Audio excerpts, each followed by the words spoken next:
Campaigners say they'll continue to frack in Ryedale after it emerged that the company that wants to drill there is planning to expand its operation. Third Energy has set out a work programme that includes fracking its existing well at Kirby Misperton by the end of this year, then drilling another well there, which would be fracked by the end of September next year. It then wants to drill other wells elsewhere in Ryedale in 2021 and 2022. The company insists drilling is safe and will have minimal impact on the area. Through until noon today, Joe Anita Musisi in for Adam and Anna from 12 today. Phone with no home. Will it get answered today? We shall see in just over an hour's time. I want you to tell me this morning, do you back Third Energy's plans? Not just to continue, but to expand their fracking operation for Ryedale. This is what we're hearing this morning. They want to drill and frack 3 more wells in Ryedale by the end of 2022. Look at the kerfuffle, and that's putting it mildly, and the expense of policing just one fracking operation that they tried to get underway not that long ago last year. It was an expensive business. Lots of people very unhappy and protesting about it. Some people very happy about it and saying, actually, this is a source of energy that this country needs. I'd like to know your thoughts this morning as we carry this story this morning that Third Energy wants to expand its fracking plans in Ryedale. Do they have your support, your backing for their plans or not? Call me, please. It's 0800 111 48 49, or you can text to 81333 and you start your message with the word York. And I will say that if you are a supporter of fracking, I'm just as much interested in hearing your voice this morning as those who oppose it. I've got instant opposition here on Twitter because I put the question there. You can respond to me on Twitter as well. I'm called Jonathan Cowp. You'll find me quite easily. Susan comes straight back at me on Twitter this morning as I post the question there with a 3-word answer. And the 3-word answer is the same word 3 times. Do you support Third Energy's plans? And her answer is no, no, no. You can come through on the phone, 0800 111 48 49, or on the text 81333. Start your message with the word York, or you can use Twitter or email. It's jonathan@bbc.co.uk. So as we now know, and we've been reporting this morning, Third Energy says it wants to expand its fracking operation in Ryedale. The company has set a new date of the end of this year for fracking to start at its existing well at Kirby Misperton near Pickering, and furthermore, it says it wants to drill and frack 3 more wells in Ryedale by the end of 2022. It's not yet clear exactly where these wells would be. And my question to you this morning is, they want to go ahead and do this. Is it okay with you? We've been asking people in Pickering what they make of this potential expansion of fracking in their area. I just wonder, where are we going to get fuel and stuff from? People are wanting gas, they're wanting this, they're wanting that.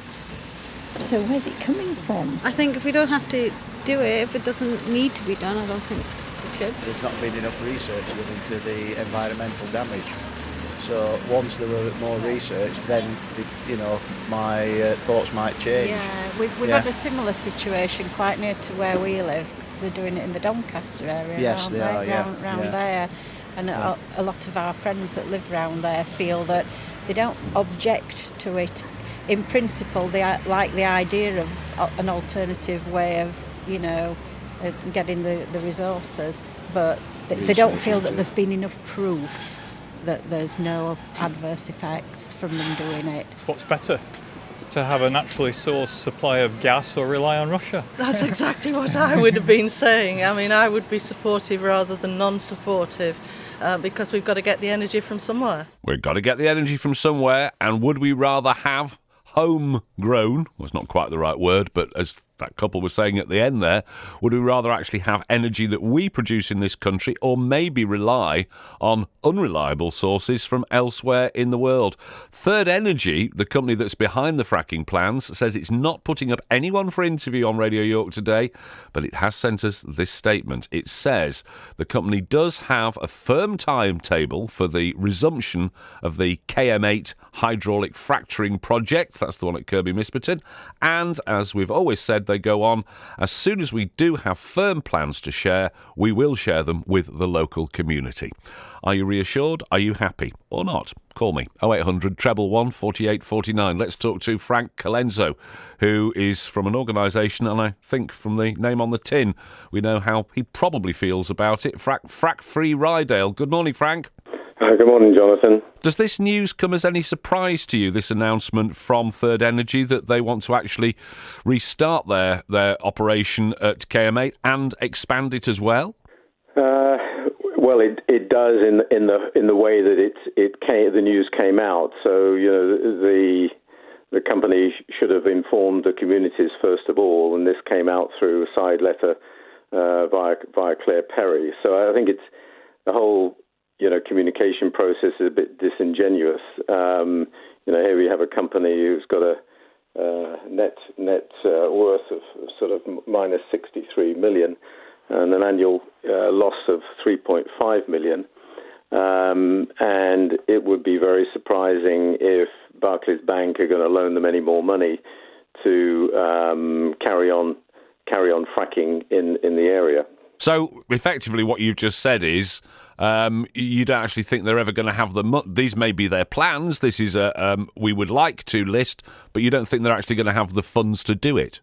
Well, I think they're trying to big themselves up in some way, whether to sell off the company or just simply to support the idea of fracking in the UK. And today they haven't got the money to carry out this threat, if you like. I'm right in thinking, aren't I, that they companies that wanted to do this had to pass some kind of financial resilience test, as it were, placed upon them by the government. Exactly, and that's why Greg Clark hasn't signed off on that so far. So otherwise they would have already fracked at Kirby Misperton, but he didn't sign off on their financial resilience.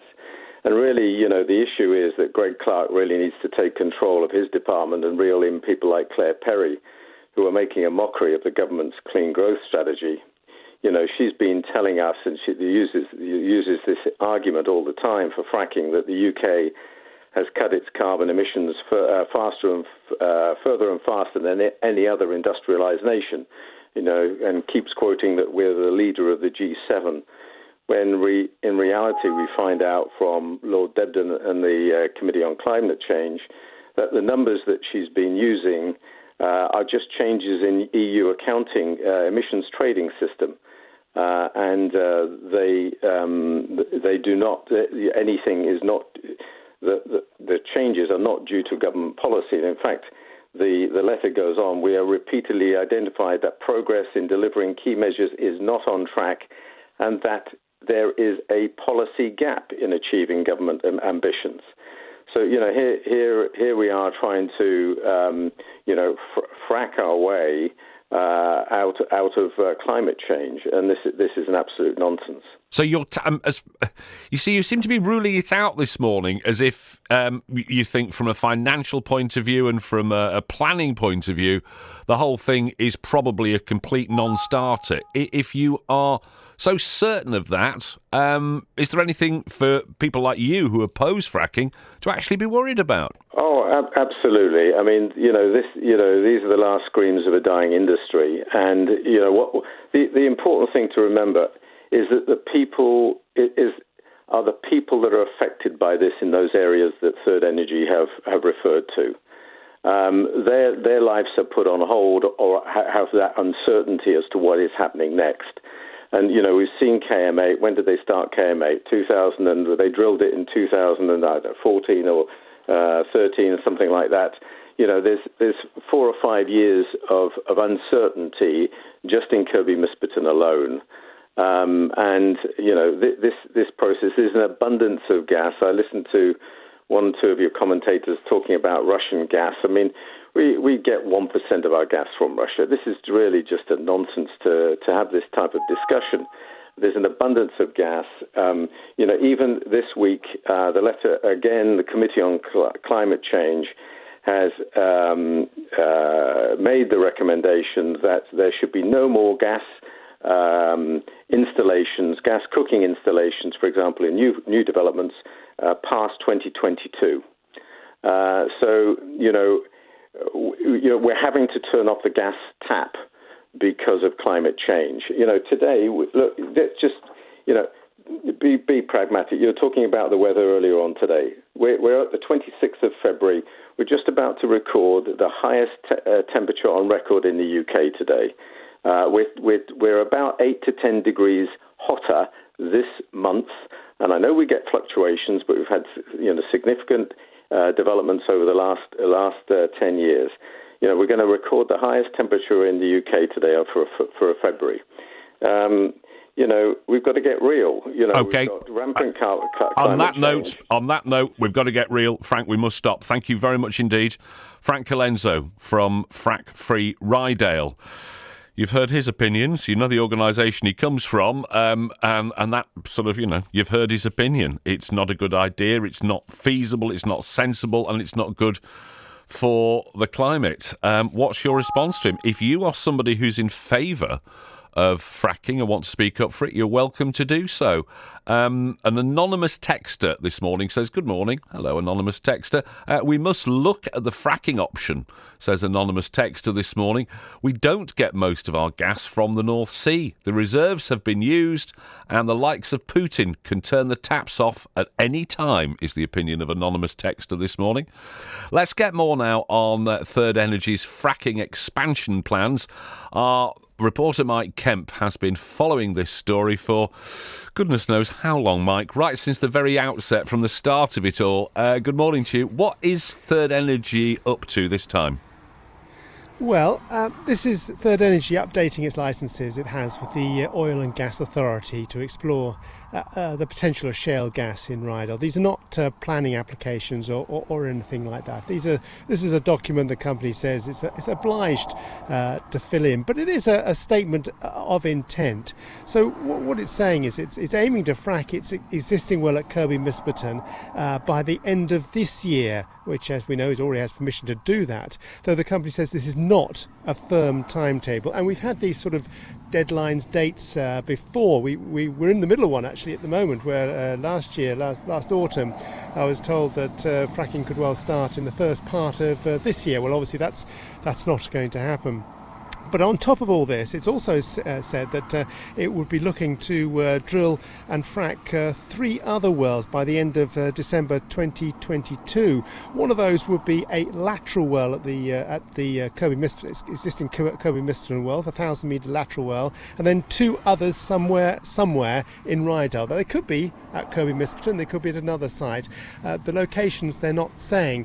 The company has simply said that those sort of locations will be decided as and when how it goes with its initial fracking operation at KM8, which is what the Kirby Misperton well is called. So it's sort of setting out a proposal of how it sees its development of this very fledgling industry in the Ryedale area to get fracking underway. But as we know, fracking at Kirby Misperton hasn't happened yet, and we were very aware a year ago they moved off the site, all their equipment off the site. They were all ready to go, but the thing that stopped them in their tracks was this new standard they had to reach on the government's financial resilience test, which it hasn't passed, and it was still waiting for that. That was brought in in January last year, and while Quadrilla has been given the okay on that and has obviously been fracking over in Lancashire, here nothing's happened since the company moved off the site to release the equipment to go elsewhere.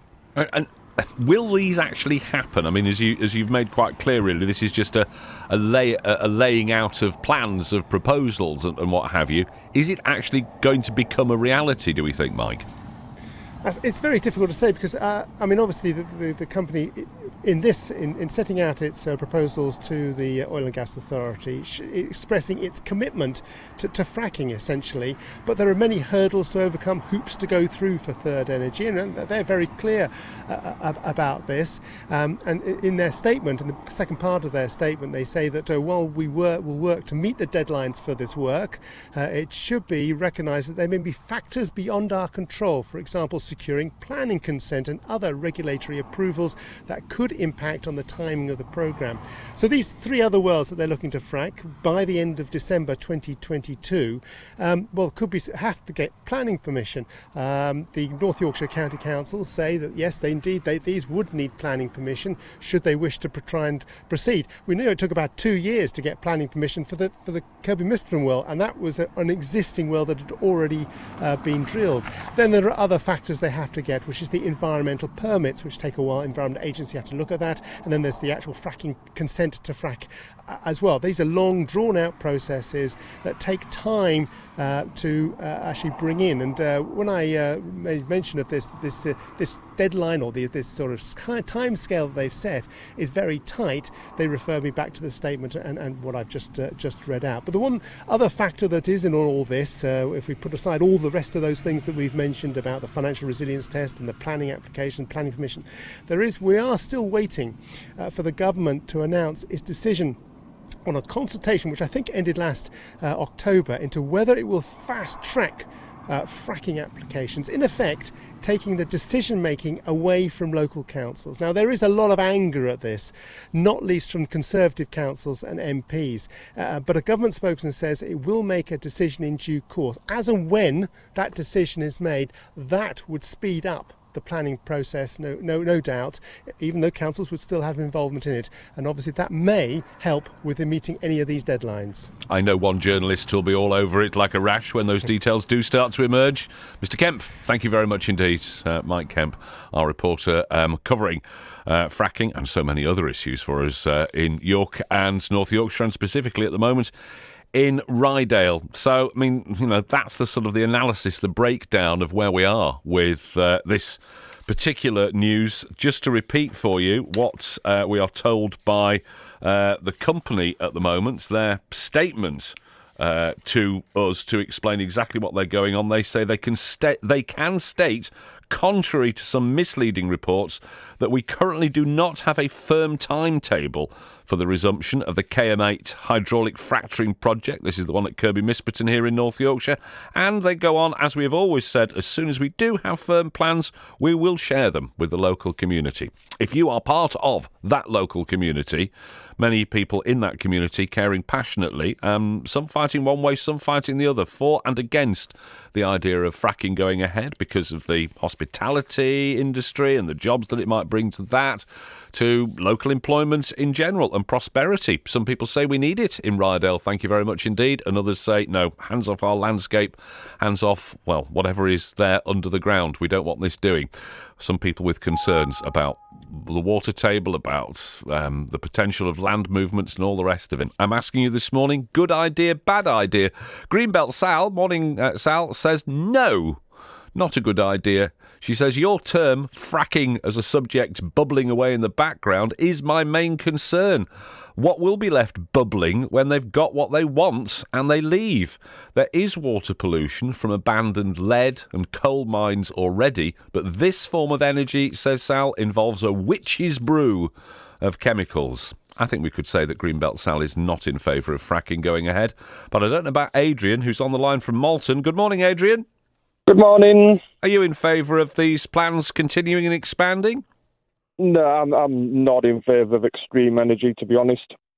Extreme energy? Go on, explain what you mean. Well, the whole fracking process, this will just be, for this to work, it's going to be the industrialisation of our countryside.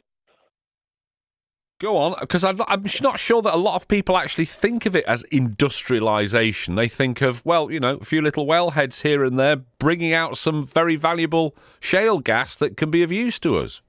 No, there was a report out, I think it was back end of last year, a study that was done. It showed that there was over 6,000 wells that would be needed to replace just 50% of our current exports, or imports. And that was a sort of a mid-range approximation, if you like. That could go up if the take-up was, if the gas extraction wasn't quite there. You're potentially looking at double that. I think it was up to 30,000 wells that could be required if it was towards a lower end. If we don't get the energy from this source, Adrian, and I'm sure you're in agreement that we're an energy-hungry society, an energy-hungry culture, where is it going to come from? Well, this is where we need to invest in our renewables. Yeah, there's other sources available that are more sustainable. But the point I would like to make here was... Just before you go on to that, I'll let you do that, but, you talk about sustainables, we're talking things like wind power, for example. Look what happens in a county like North Yorkshire when someone suggests that we put up a wind farm. Local people say, we don't want a wind farm here, we don't want those great big ugly turbines ruining our view, thank you very much indeed. So that's one form of sustainable resource that people, protest about. But these are the choices that have got to be made. I mean, as been mentioned previous, we're facing the climate change, extreme weather patterns that we're getting. These are the choices that have got to be made now. So it's a choice between the view and whether you're prepared to stick a view that now, instead of rolling fields or a wonderful hillside, has got a dozen or half a dozen wind turbines on it, as opposed to the fracking process, which you've called the industrialisation of the countryside. Yeah, I mean, you've got other forms. You've got your wind, your solar, tidal. There's a whole range of other forms of energy that we can be looking at. But just, what I'd like to get back to, the point that I wanted to make about Third Energy and their plans to expand, basically. Bearing in mind that they still have not passed this financial resilience test yet. Okay, so Lee Rowley was... a couple of weeks ago, was asking questions in Parliament at the Public Accounts Committee on, in the event of a company going bust and, obviously the clean-up operation needs to be done and paid for, who would foot that bill? And the answers, it was very, very woolly answers that were given at first, but in the end...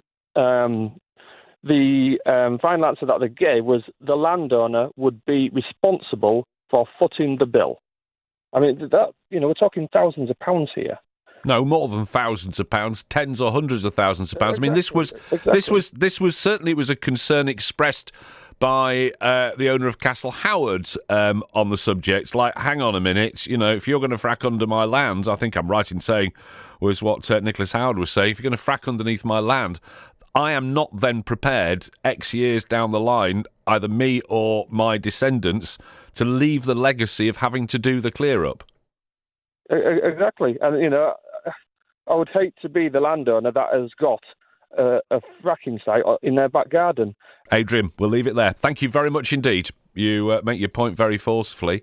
Is he making the right points? Do you agree with what Adrian has to say here? The industrialisation of the countryside, needing to look for other resources, other ways of producing energy, renewable resources, not dragging more fossil fuels out of the ground. Thank you very much indeed for your comments coming through. Let's talk to Fraser, who is on the line from Ilkley. Morning, Fraser. Good morning, sir. Backing for fracking, the expansion plans of Third Energy or not? No, thank you. Why not? As I said to the lad on the phone, the one thing that's overlooked every time you've got something about fracking or wind, etc., is hydro. Now, I'm going back about 9 years. Sorry, Fraser, I missed that. Sorry, is what? It's hydro. Hydro. And the hydro-powered turbines set in rivers. Now, about 9 years ago, when wind turbines started popping up over the countryside, I was part of a nationwide group against them. I got in touch with some people who make these small generating units. I'm saying smallish. Windsor Castle has one. Burley and Wharfdale has one. You've got some over in your neck of the woods. I do know that. The thing is, I've found out something rather staggering. That throughout UK, that's our island, not so much island, there are 10,000 unused old water mills, corn mills, you name it. They can be converted into powering, the new kind of generating, hydro generators. And Fraser, tell me, is there anything like the capacity there to churn out the vast amounts of energy that we're actually using these days that we appear to need? Well, this is something that I put towards people who fit these things, and they said the thing is, if they are fitted at the side of rivers, where there's a village or a small town, you can put numerous ones along the length of that river to power that town. But I said, hang on a minute, it might power that, but what about the rest of us? Now, when they're all coupled together, you've got a lot of power going into the grid throughout the whole of the country, and it's 24/7. It's quiet. It doesn't give you any pollution or anything of that nature. Fraser, thank you for your thoughts this morning. Let's hear the opinions of Linda, who is with us on the line from York, I think. Is that right, Linda? Yes, that's right. Good morning. Third Energy and their plans to frack. We've just heard Fraser saying, look, there's an alternative, one that we haven't looked at yet. Do we need alternatives, or do we say, well, Third Energy and fellow fracking companies like Quadrilla, they seem to have found an answer. Let's go with it. No, I don't think they have found an answer. I think it's very short term. Once that energy is used from that area, they'll move on and do bad damage elsewhere. There's been plenty of evidence from abroad that this does cause damage. We've had evidence ourselves of earth move when they drilled at the coast. What are these gases there for in the first place? If we keep extracting things from the earth that is supporting us, long term, what are we doing? What do you think we're doing? What is your concern, your worry? I believe that we're destroying the very earth that is supporting us. You can't keep taking the things from the earth and stuffing it with plastic bags and expect it to work the same way, surely. Look at the United States of America. I think they've currently got something like 1 million fracking wellheads dotted across the USA. Their energy market has been revolutionised by this. They are not relying, as they used to do, on other countries, for example, bringing in, energy, importing it. They're living off homegrown energy, and it doesn't appear that the United States has collapsed. I mean, geographically. No, perhaps not geographically, but what evidence have we got that? I mean, at one time they were saying they were turning the taps on and could light the water that was coming from the taps. What evidence have we got long term that it would support the nature, the surrounding area, or us, or what damage it does to the air?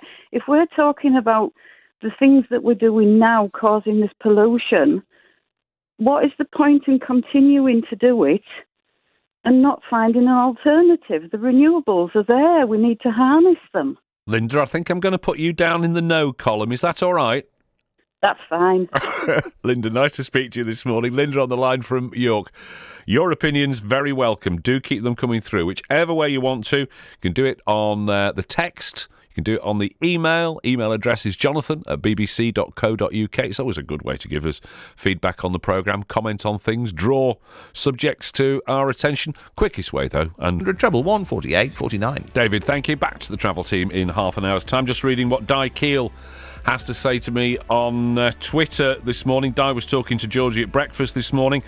Di says, rather wind turbines, including offshore and solar panels, than the dozens of drill pads and drilling equipment, plus thousands of truck movements serving the infrastructure that fracking will bring. Plus, says Di, the huge damage to tourism and, she claims, the risk to public health. Di, thank you very much indeed for that. BBC Radio York. This comes from Reg in Malton. To Jonathan at bbc.co.uk. Jonathan, says Reg, has anyone in North Yorkshire any understanding of this government's policy on carbon reduction and thereby the saving of the planet? He says, here we have a company that can drill down to find gas. And to get this gas, he says, pump all kinds of chemicals into these holes to extract this carbon-producing fuel. Why is it, asks Reg, that they cannot drill down to where the Earth's core heat is, and then pump water down to produce steam, which would then drive electricity generators. Or he says find some other way to use this heat which would be carbon free. Make all new builds do this on new housing estates and heat all the new builds in this manner. Come on, says Reg. Come on, people of North Yorkshire. You must have some other ideas. Well, it is a system, and it is used in lots of places. I'm sure I saw that there was a school somewhere maybe in Scarborough or in York, I can't remember. And certainly there are some homes, though it tends to be unusual, where this system is used. You know, if you go down deep enough, and we're not talking about miles and miles to the centre of the earth, you only have to go down relatively short distance, maybe, 30 or 50 feet or something like that, before you start to tap into the natural warmth of the earth. And you can warm your home from that, if it's all handled correctly and done sensibly, maybe even not as deeply as that. You can actually extract heat from the earth. And that's a very green way of doing it. It's rare because I think it's quite expensive to put in these days. If you actually have one of these heating systems where you actually draw the heat from the earth to heat your home or your business premises, whether it's your factory or your office, I'd love to hear from you, because I'd love to come out and see one in action, or actually see one being installed maybe. Maybe you're the company that installs them. I'd be fascinated to know more. How far down do you have to dig to put in these pipes and tubes that will help extract the natural heat from the earth? And if you're actually using one at the moment, I'm assuming you're not sitting there shivering, so it must be working.